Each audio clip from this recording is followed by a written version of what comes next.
following agreements made last year in Nairobi on how African countries, in partnership with African Union stakeholders, will unite to tackle climate change, Prime Cabinet Secretary Musalia Mudavadi met stakeholders of this agreement in Baku, Azerbaijan, to discuss the progress made so far. Anyango Sylvia reports.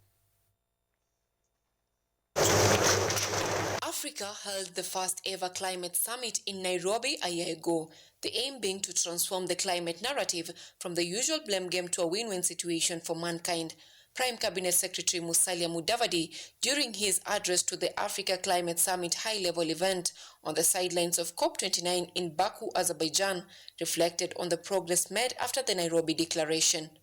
In his speech, Mudavadi noted that the Africa Climate Smart Agriculture CSA initiative is empowering millions of smallholder farmers across the continent by providing access to drought-resistant seeds, water-efficient irrigation systems, and soil conservation techniques that not only protect livelihoods but also enhance food security.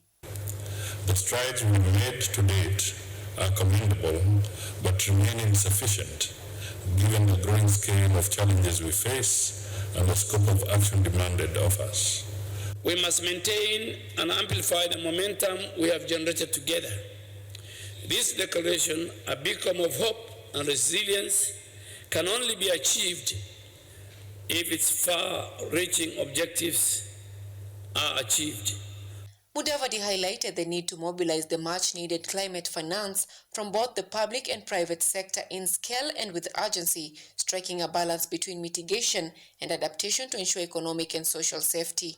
The replenishment of the African Development Bank Fund, ADF, and the IDA Development Association is therefore critical to finance resilient infrastructure, expand energy access, and drive sustainable development across the continent. We urge for reforms in the current global financial architecture, including by introducing debt for climate swaps, climate-specific funds, and restructured lending terms to enable Africa to respond effectively to the climatic emergencies. Nevertheless, Mudavadi extended an open invitation to all nations to join forces in galvanizing a coordinated and collaborative response to fulfill the aspirations of the Nairobi Declaration and beyond. This includes urging developed countries to match adaptation financing to a scale that meets Africa's pressing adaptation needs. Anyango Sylvia, KUTV.